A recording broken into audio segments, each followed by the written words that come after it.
Hello friends, दोस्तों हम लोग आज बात करेंगे पंचायती राज में 1992 का 73वें संशोधन अधिनियम की प्रमुख विशेषताएं। इस अधिनियम की महत्वपूर्ण विशेषताएं निम्नलिखित हैं।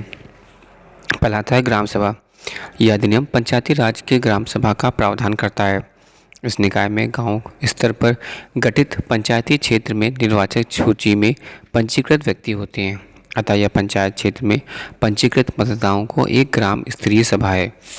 यह उन शक्तियों का प्रयोग करेगी और ऐसे कार्य निष्पादित कर सकती है जो राज्य के विधानमंडल द्वारा निर्धारित किए गए हैं। त्रिस्तरीय प्रणाली। इस अधिनियम में सभी राज्यों के लिए त्रिस्तरीय प्रणाली का प्रावधान किया गया है, अर्थात ग्राम, माध्यमिक और जिला स्तर। दोस्तों, त्रिस्तरीय प्रणाली काफ़ी महत्वपूर्ण होती है। त्रिस्तरीय प्रणाली में जो अर्थात ग्राम, माध्यमिक और जिला स्तर पर पंचायत। अतः यह अधिनियम पूरे देश में पंचायती राज की संरचना में समरूपता लाता है। फिर भी ऐसे राज्य जिसकी जनसंख्या 20 लाख से ऊपर न हो को माध्यमिक स्तर पर पंचायतों का गठन न करने की छूट देता है। सदस्यों एवं अध्यक्ष का चुनाव। गांव, माध्यमिक तथा जिला स्तर पर पंचायतों के सभी सदस्य लोगों द्वारा सीधे चुने जाएंगे।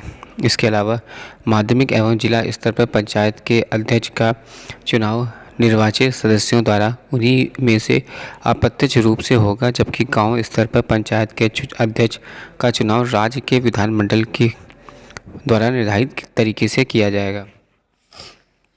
सीटों का आरक्षण। यह अधिनियम प्रत्येक पंचायत में अनुसूचित जाति एवं जनजाति की उनकी संख्या की कुल जनसंख्या के अनुपात में सीटों पर आरक्षण उपलब्ध कराता है।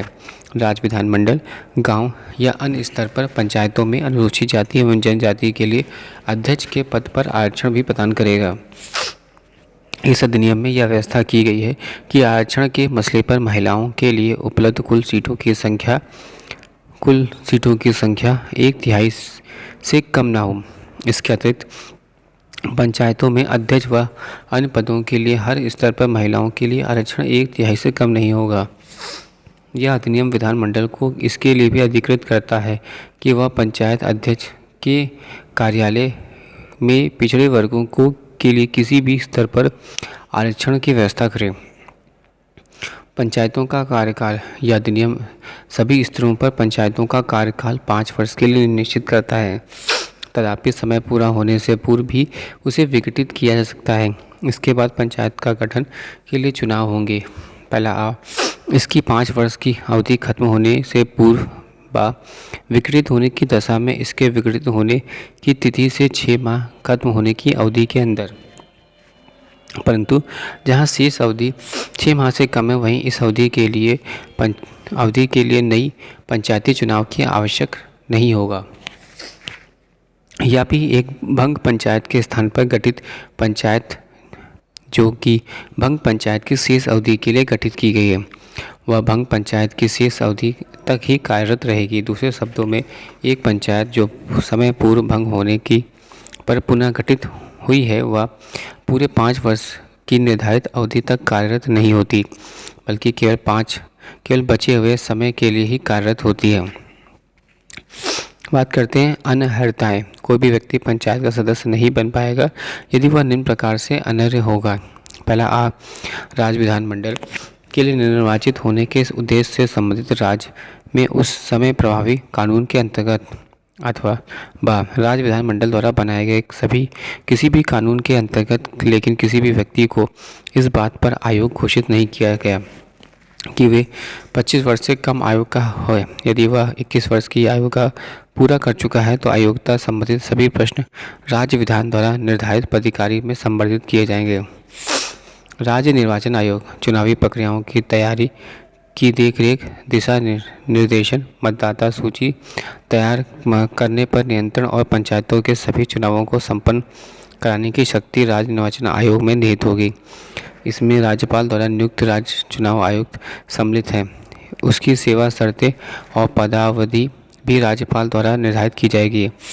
इस राज्य के उच्च न्यायालय के न्यायाधीश को हटाने के लिए निर्धारित तरीके के अलावा अन्य किसी तरीके से नहीं हटाया जाएगा। उसकी नियुक्ति के बाद उसकी सेवा शर्तों में ऐसा कोई परिवर्तन नहीं किया जाएगा जिससे उसका नुकसान हो। पंचायतों के चुनाव संबंधित सभी मामलों पर राज्य विधान कोई भी उपबंध बना सकता है। शक्तियाँ एवं कार्य। राज्य विधानमंडल पंचायतों की आवश्यकता अनुसार ऐसी शक्तियों और अधिकार दे सकता है जिससे कि वह स्वशासन संस्थाओं के रूप में कार्य करने में सक्षम हो। इस तरह की योजना में उपयुक्त स्तर पर पंचायतों के अंतर्गत शक्तियाँ और जिम्मेदारियाँ प्रतिपादित की जाती हैं। पहला आर्थिक विकास और सामाजिक न्याय के कार्यक्रमों को तैयार करने में। आर्थिक विकास और सामाजिक न्याय के सौंपे जाए कार्यक्रम को क्रियान्वित करना और जिसमें 11वीं अनुसूची के 29 मामलों के सूत्र भी सम्मिलित हैं। वित्त। राज्य विधानमंडल के निम्न अधिकार रखता है। पहला पंचायत को उपयुक्त कर चुंगी शुल्क लगाने और उनका संग्रहण के लिए प्राधिकृत कर सकता है। राज्य विधानमंडल द्वारा राज्य सरकार द्वारा आरोपित और संग्रहित करो चुंगी मार्ग कर और शुल्क पंचायतों को सौंपे जा सकते हैं। राज्य की समेकित निधि से पंचायतों का अनुदान सहायता देने के लिए उपबंध करना। निधियों के गठन का उपबंध करेगा जिसमें पंचायतों को दिया गया सारा धन जमा होगा। बात करते हैं वित्त आयोग। राज्य का राज्यपाल प्रत्येक 5 वर्ष के पश्चात पंचायतों की वित्तीय स्थिति की समीक्षा के लिए वित्त आयोग का गठन करेगा। यह आयोग राज्यपाल को निम्न सिफारिश करेगा। पहला सिद्धांत जो नियंत्रित करेंगे। राज्य सरकार द्वारा लगाए गए कुल करों चुंगी मार्ग कर एवं एकत्रित शुल्कों का राज्य और पंचायतों के लिए बंटवारा। करों चुंगी मार्ग कर और शुल्कों का निर्धारण जो पंचायतों को सौंपे गए। राज्य की समेकित निधि कोष से पंचायतों को दी जाने वाली अनुदान सहायता। पंचायतों की वित्तीय स्थिति के सुधार के लिए आवश्यक उपाय। राज्यपाल द्वारा आयोग को सौंपा जाने वाला कोई भी मामला जो पंचायतों के लिए मजबूत वित्त का लिए हो। राज्य विधानमंडल आयोग की बनावट इसके सदस्यों की आवश्यक अर्हता तथा उनके चुनने के तरीकों निर्धारित कर सकता है। राज्यपाल आयोग द्वारा की गई सिफारिशों की गई कार्यवाही रिपोर्ट के साथ राज्य विधानमंडल के समझ प्रस्तुत करेगा। केंद्रीय वित्त आयोग भी राज्य में पंचायतों के पूरक स्रोतों में वृद्धि के लिए राज्य की समेकित विधि आवश्यक उपायों के बारे में सलाह देगा। लेखा परीक्षण।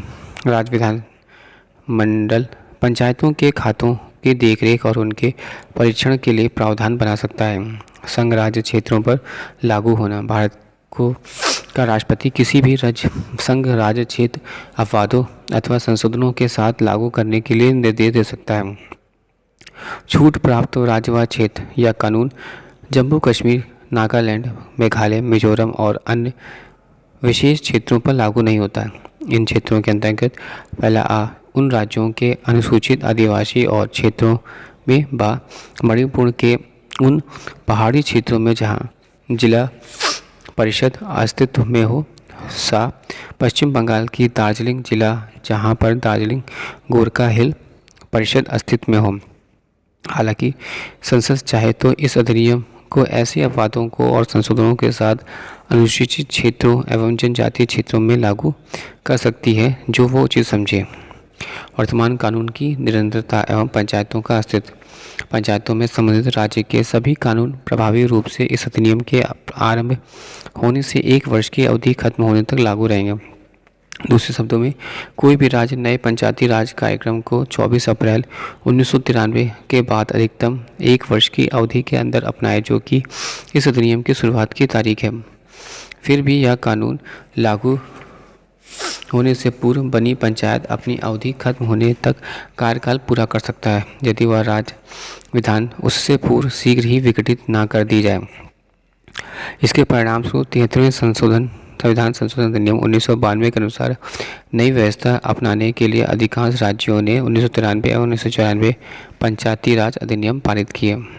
Thanks for sharing.